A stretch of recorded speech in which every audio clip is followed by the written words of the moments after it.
Now on Fox Sports 910. Mark, you got your popcorn ready for tonight? Absolutely. The Hall of Fame game. Just can't wait for that. I hated playing in the Hall of Fame game. That means you had to come to camp a week earlier. God forbid. And don't go down this road. Well, when I went to camp, we had 3-a-days. Tell him, Mark. Tell him, Mark. Tell him, man.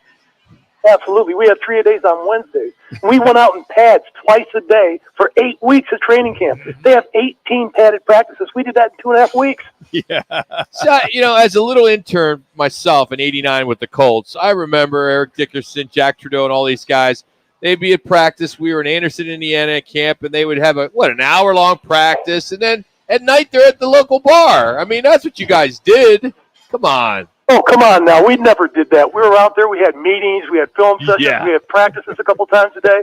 Then at the end of the day, we went to bed right after our last meeting at like 9 o'clock. Yes. Because it was like a 5:30 wake-up call the next day. That's stuck out me at a hotel bar down the street. Yeah, I see. Hey, what's your initial take right now on this Arizona Cardinal team? There's a lot of hype.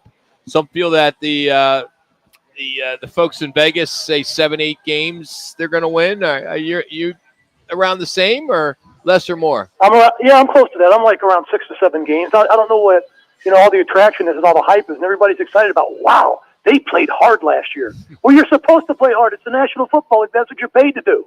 But you still won just 4 games again. So as Parcells says, you are what your record says you are. They were 4-13. They made a lot of mistakes. They did one thing good last year with their offense. That was run the football. Every other statistic on offense and defense, they were terrible at. So, Mark, when you speaking of running the football, look at the offensive line. You got Paris Johnson going left tackle, which I think is his natural position.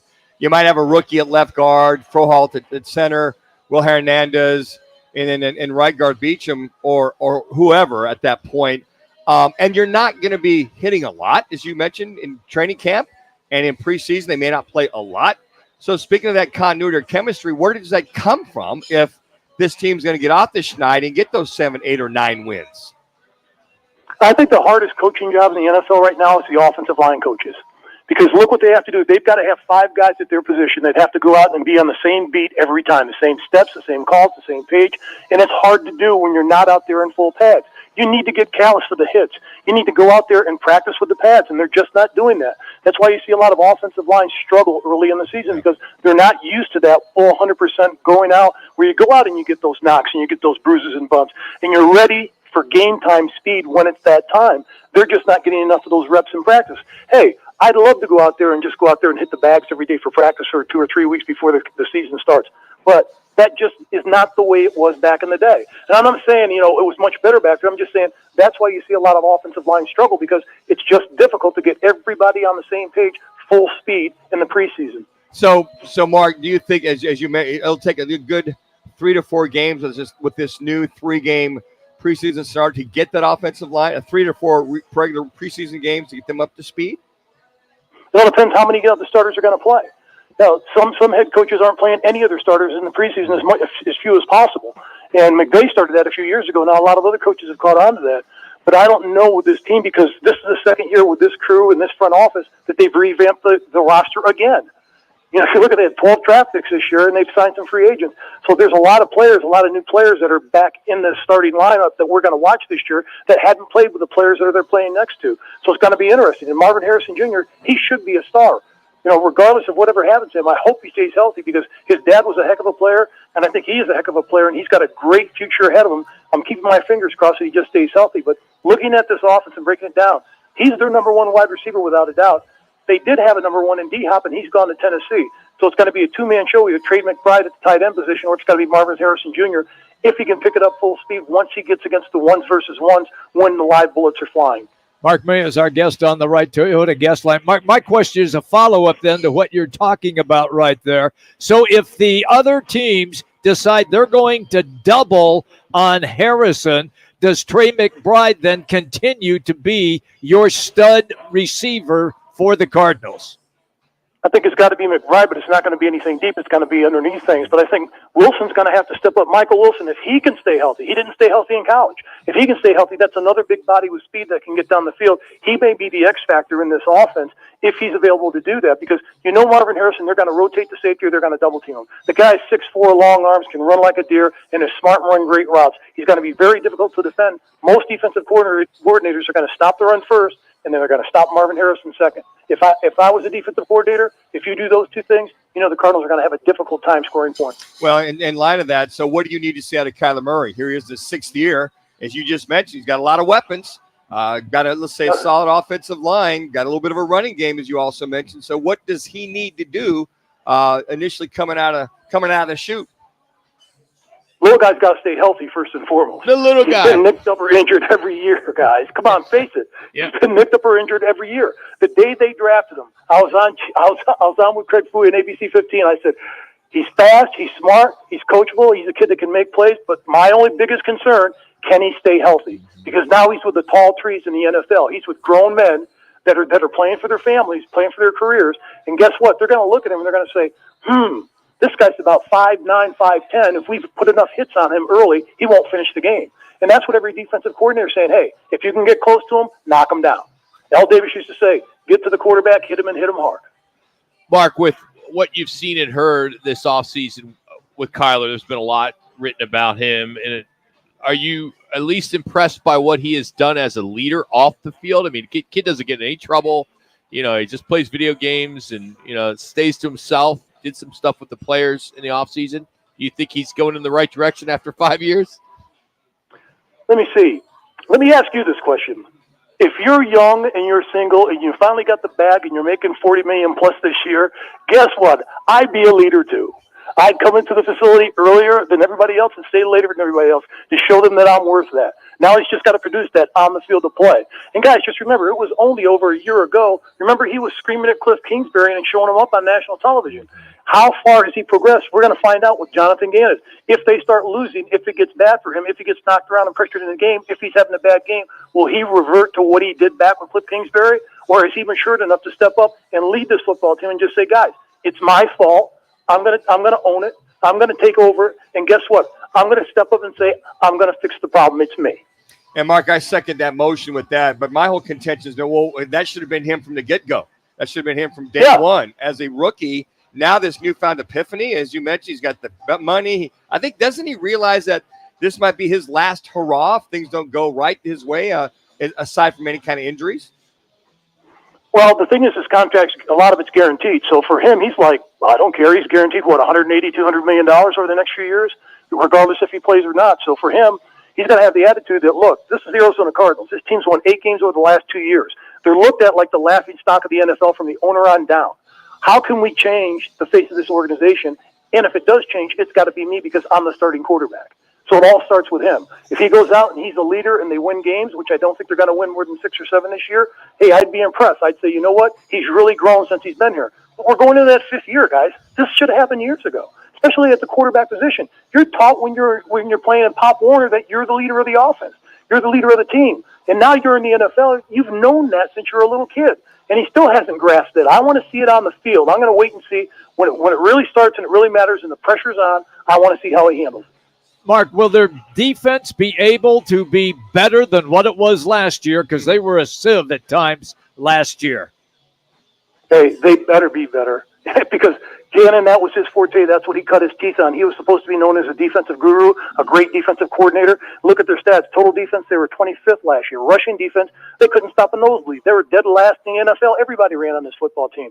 If you're not physical enough up front to stop the run, everything else falls apart. And their passing game was terrible. They're 30th in sacks getting to the quarterback.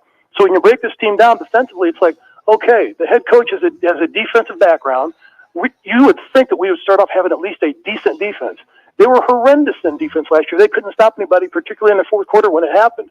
And they just gave up points in the passing game also. So that's something that has to totally turn around, and they've got to fix it and fix it in a hurry. Because if I'm coming in here on an offensive team, I'm looking at first and foremost, I'm going to run the ball down their throat until they stop me.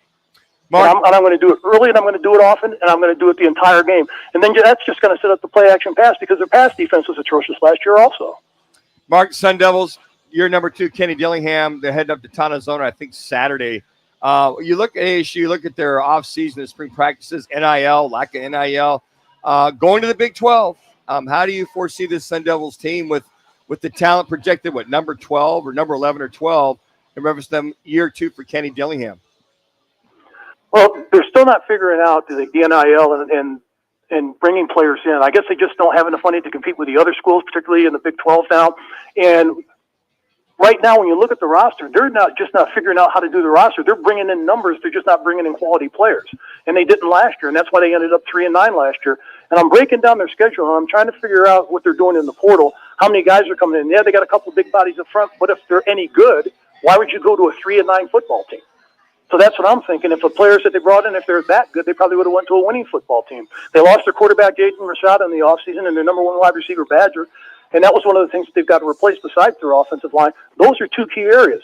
And when you break down their schedule, guys, their non-conference schedule, you look at it and it's like, well, if you really dig into it, it's not easy. They play Wyoming first. How about Wyoming? They won 9 games last year. They beat Texas Tech in their opener last year from the Big 12. Then they play Mississippi State. We know that any team from the SEC is going to be tough.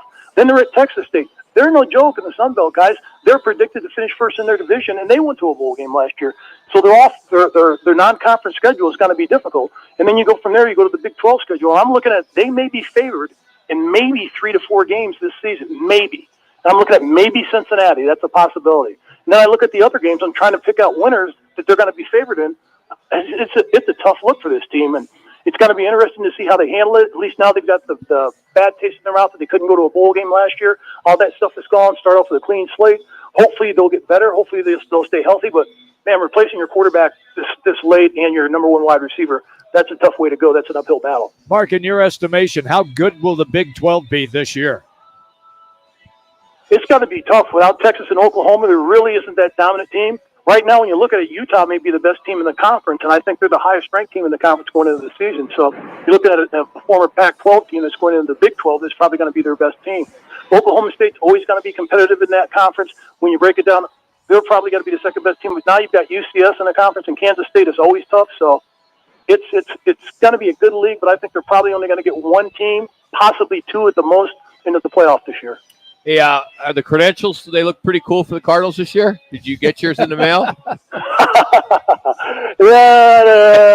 think Fredo's done with me. I don't think I'm Fredo.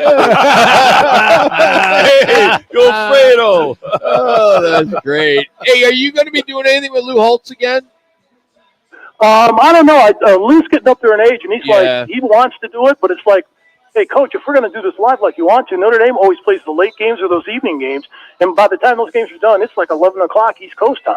Yeah. And he's like, I can do it. I can hang it. It's like, maybe we'll do just a couple of weeks this year and keep it going and just, keep you in the mix every 2 or 3 weeks to keep it going. But every weekend, I'm not going to keep them up that late. Oh, man. Well, football is here. At least we got something to watch tonight. I know it's preseason and it's early, but it's better than I don't know, watching badminton right now. So, yeah, good stuff. It's battle of you know this. It's battle of the 3rd and 4th teamers. Yeah, yes. Absolutely. So, at least Manuch can relate. I know you right. were always a starter, so that's good. Looking forward to those preseason games, Mark. You know me, man. Manuch is the guy. I always love those preseason checks, too. Wasn't that great? Yes. Yeah. $500. Yeah. Hey. Manuch is the guy that's at the bar by himself when it's in the 4th quarter of a preseason game when everybody else has already left. Manuch is still there. Keep it on. Keep it on. Yeah. Hey, one last thing, guys. What we used to say back in the day, in Carlisle, Pennsylvania, there was a bar called the Fireside. It was the left side, or if it was the right side of the offensive line, but it's definitely the Fireside after practice. Oh, very nice, Mark. Thank you, Mark. Always appreciate you, man. Thank you. All right. You got it, guys. Take care. Follow him on Twitter, Mark_May. He's so right when you look at this schedule for Arizona State. And it's unfortunate that it's going to be so tough. He brings up Wyoming, as good as they are, Mississippi State here. And Texas State, I didn't know the Bobcats were supposed to be good this year, but he knows that they're going to be good. But then after that, they come back, and then they got to go back to Texas to play Texas Tech. You never know what you're going to do with Texas Tech. And then Kansas, they may be favored against Kansas at home. KU's tough. KU's good this year. Yeah, Utah, they're not favored. Nope. At Cincinnati, he said they'd possibly be favored, but I wouldn't. I don't know. We'll see what's going on there. I'm not betting on that one At either. Oklahoma State, UCF may be here because they have to travel. at K-State. They'll probably win that. And then BYU, and then they're at the Cats in Tucson to finish the season. So, all right, schedule. we need a contestant, to challenge one of the beautiful Twin Peaks girls here at the Camelback location. They're all in their bikinis, swimsuit week, as we'll take the fifth caller, 602-260-9191. 602